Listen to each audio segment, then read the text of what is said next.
YouTube, what the crap's going on? Heir of Carthage here, and welcome back to another community night battle. Yes, we have a community night every Tuesday, and you all should definitely join it. We get to play a bunch of games, you get to participate as the viewers, and I help cast the matches, and of course we have a theme, and I will tell you that in just a moment. Let me just say thank you to everybody for helping me get to 250,000 subscribers.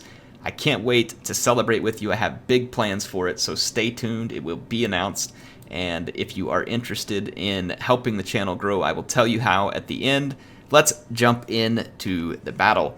So in this case, we're going to have the Tomb Kings and the Barrow Legion. This is one of the Vampire Counts factions that is led by HeirofCarthage, and this is going to be Team 1 here. So Team 1, Tomb Kings, and Barrow Legion. How did these teams get put together, and how were the armies selected? Well, the theme for this night is similar to previous weeks, where the players have to pick their faction and their army ahead of time.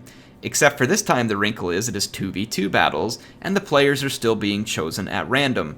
So when this Tomb Kings player picked their army, they did not know what faction they would be playing against, and they did not know what faction they would be paired with. So they had to pick an army that they thought would be relevant depending on whatever situation they might run into. I feel like this gives the players an interesting challenge, and then makes them have to work with whatever they get when they get into the battles. And so that was the reason why we picked this theme. Again, you should definitely join. There is a link to my Discord, and that is how you join us next week. So the Barrow Legion, 4 zombies up front, and then the Tomb Kings, 3 skeleton warriors behind that, a couple of tomb guards with halberds, and then there are some grave guard here for the vampires, each supported by a corpse cart, which is lifting up some of their stats like melee attack, defense, leadership. As you can see, there's a Lich Priest, Lore of Light with the Net of Amontok, Burona's Time Warp, and Fa's Protection, some very nice spells. And then we have a Tomb King on a Kimrian War Sphinx, as well as the Blessed Legion archers and 2 more skeleton archers, some skeleton spears in the back. And then if we head out to the flank, we have a Necrotect on a chariot supporting a couple of Tomb Scorpions who are running with a Blood Knight and a Dire Pack. So this gives some very nice anti-infantry and anti-large power with leader support over here. Now let's go check out the Wood Elves army. I love the Wood Elves army in this particular battle. He has a whole bunch of dryads here in the wood as a vanguard deploy. This is an all-angry tree army led by Durthu, and I freaking love it. So it's going to be several units of treekin, as well as the Firebark Elders, the trees who don't even fear being burned to the ground. In fact, they come and kill you while they're burning to the ground. Such a cool unit. And here is the angriest of trees himself. Well, actually, that's not him. This is one of the tree men supporting him. This is the angriest tree himself, who also kind of looks like he's on fire from the inside. I don't know if he's like leaking sap or what. And there's his Sword of Daith. And yeah, Durthu can take care of some serious business against infantry blobs. He does have the Sword of Daith and the Flock of Doom abilities here, as well as the ability to summon a Manticore. The 2 tree men are also somewhat anti-infantry in nature, though not specifically so per se. There are some gore herds up front over here for the Beastmen player, who is teamed with the Wood Elves, and they are led by Morgwer, the Shadow Gave. And in the second line, there's some pretty serious infantry here for the Beastmen. 3 Bestigor herds, one of which is the anti-large specific Koroks Man Rippers. Some much needed anti-large capability for the Beastmen, who can sometimes be weak to that. There is a Bray Shaman. This is going to be a Bray Shaman, Lore of Wild, who I believe is sporting Savage Dominion. Yes, and Bray Scream. Yeah, Savage Dominion and Bray Scream are the 2 spells. And there's going to be some Ungor, some Ungor Raiders. Yes, I think I got it right. Yeah, Ungor Raiders, 3 archer units. We have the Destroyers of the Drakewald, Ungor Spear Herd here. The Dairy Cow Butchers of Kalkengard here. They were once the dairy cows who brought you your favorite cheeses and milks and just could not take it anymore, and enraged after years of servitude, picked up an axe and shield and came back against their masters, who I guess in this case were a bunch of undead vampires who wouldn't like milk anyway, so kind of a strange story there. Anyway, we've got a few skeleton horsemen back here. Let's watch how this battle unfolds. It is a good one, folks. Alright, there are a couple of things that I forgot to mention. We do have HeirofCarthage, of course, which I did mention. I did not mention that he does have the ability to summon Krell. However, he has a little bit of somewhat secretive support. I'll let you all see this. Where is he positioned? Right here. Yeah, I knew he was hiding somewhere. He's got a necromancer. So a necromancer can provide extra summons, healing, all kinds of useful stuff. And that's what he has here, the Invocation of the Heck, Raise the Dead, but you can also see Wind of Death. And necromancer also acts as a good battery for summoning up more winds of magic. Now let's see how the battle unfolds. The Beastmen have some punishingly powerful infantry, and the Tomb Kings and vampires will struggle if they take it head on. The Wood Elves, I almost said Tree Elves because they're all tree. The Wood Elves have summoned a Manticore. This feral Manticore is flying forward, no doubt probably looking to get into the archers or other units. There are some Fellbats, and check out the clever play here as the Manticore is completely stuck by the Lich Priest and then teamed up on by the Bats of the Barrow Legion. Now, very nice zombie shield here from the charge of the Beastmen, and it can be good against many factions to just have these zombies to break up any enemy charges coming straight down the middle so that your infantry doesn't get as wrecked. Watch this. Remember that necromancer? The Beastmen didn't, and the Beastmen paid a terrible price. Had that Korok's Man-Rippers been like another 10 feet backwards, that would have disintegrated the entirety of the middle and right-hand side of the Beastmen line.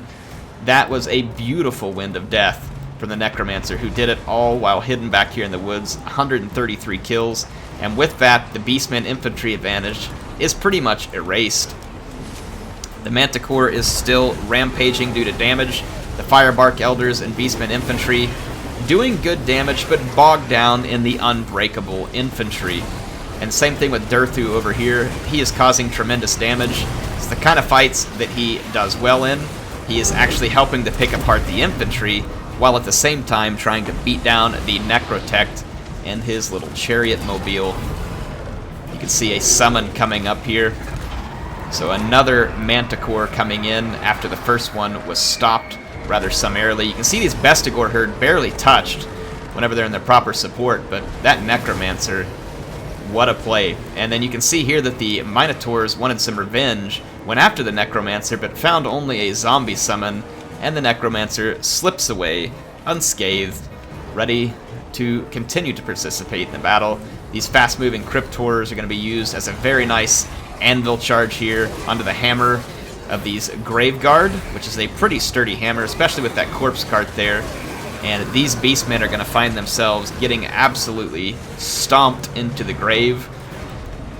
The Cygor summon here being routed and then running out of hit points. Morgur is fighting. He has summoned up his Chaos Spawn, and there's another Cygor summon right in the back of the enemy lines, which typically this is a great strategy. And I'm not saying it's an awful strategy here, it's just that you can't rout this infantry. It's going to hurt to have an extra Cygor? Heck no. But you can't rout the infantry. And here he's going to find himself fighting both... let's get in here and check this one out. This is going to be Kimmler here. Did we end up... Yeah, we got Krell. Krell is in the middle of the infantry fighting his old friend here. Got to get some Krell action. Krell would do pretty well against these large units. And he's specifically anti-large. It'd be good to see him if he could get after the Tree Men or the Cygor, but there's a lot of infantry there bogging him down. Probably not a lot of winds of magic left for the vampires at this point. Those Wind of Death take a lot of magic. A lot of magic, especially when it's overcast. These Cryptors and their speed are going to be very valuable here because now they're going to come chop down these Ungor Raiders. Look at the coloring scheme on these guys. Look wicked awesome. This game is beautiful. There's still some Fellbats left around, and Durthu is really putting up a fight. This guy has crunched 81 infantry. His tree men are working. His tree kin aren't getting a lot of kills. These guys aren't fast killers, really. They're more of like a hold the line type of unit, using, you know, I think a fairly decent combination of okay leadership, decent armor, and mass. That's what they're pretty good at. They are up against a lot of throwaway infantry, though, and that can get very challenging. The shot there coming at the Lich Priest. Durthu trying to take him out to fight, but then he's attacked by a Scorpion construct from behind and knocked down. That Scorpion has got some real power if he's going to knock down that. I guess Durthu needs to work on his roots a little. Got a heavyweight fight going on here, and then the same thing over here. Got a Tree Man and the Firebark Elders, and the Firebark Elders will do quite nicely against the Crypt Horrors, actually, because these guys are weak to fire damage. But there are a lot of units here for the Firebark Elders to try and handle. And the Tree Man here, too. I'm actually surprised that this unit isn't dropping faster. They must not be being attacked by the Firebark Elders very quickly. And a low attack is actually one of the plagues of Treekin. I feel like they're not awful units, Treekin, though I do wish that they may just get just a teeny hair of a buff to make them a little more useful. I don't want it to be a lot where they're way too good for their price, but it would be nice to see them get like a slight melee attack buff or something. So it'd be pretty neat to see that. Got an absolute heck of a fight going on right now. The Devils of Schwarzhofen have dropped in the back of this fight, trying to help remove the Treekin, but the Treekin not going to be a unit that the Devils of Schwarzhofen will love fighting. However, they do have huge weapon strength. The Treekin do have decent armor, but I mean, that much weapon strength is going to come into play at some point. See, the Scorpions aren't going to particularly love fighting the Treemen, but the Treemen not particularly perfect at fighting the Scorpions either, though it's not going to be bad. Got the Puppy and the Kimrian War Sphinx in here, along with the Crypt Horrors and the Blood Knights. And Durthu and his Tree Man are fighting for their wooden lives here. But 3 giant trees is a lot of power and a lot of anger. The Firebark Elders were dealt with. They've been put out. And look at this, some archers back here for the Tomb Kings, able to finish the whole battle. And a really remarkable feat for them, able to use up all their ammunition. The battle has swung entirely in favor of the Vampire Tomb King Alliance. Despite the 3 tree people being left here, there's just way too much chaff along with all these other big units. And Durthu and his tree men are not going to be able to pluck a victory out of this one. Instead, they will be chopped down in their prime, no doubt cut up, and used in some type of undead barbecue. Especially since there was Beastmen on the field. I think it's going to be beast brisket cooked with the charcoal of the Firebark Elders and the others. What do you all think? I'm pretty sure that's the way it's going to go down. What a battle. So this was just the first battle out of 4 that we had. So 4 2v2s on Community Night last night. If you haven't joined, head down in the description right now. There's a link to my Discord. It's free. You don't have to do anything. Just go join the Discord. Well, actually, you do have to do something. You have to join the Discord, but it doesn't cost you anything is what I meant to get out there. It's an awesome place to be with lots of other people. You can post replays. You can find people for multiplayer matches. You can find people for multiplayer campaigns. You can talk about games.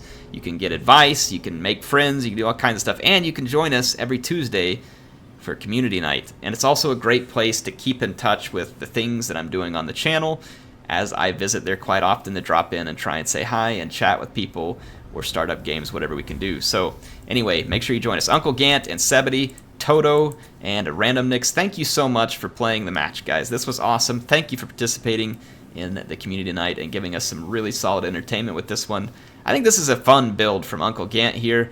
Makes use of Kimmler and Krell. Who doesn't like that? Even if they're not the most powerful vampire combination, right? I love seeing people take advantage of the different factions and having fun with them and bringing, honestly, a pretty solid army all around here.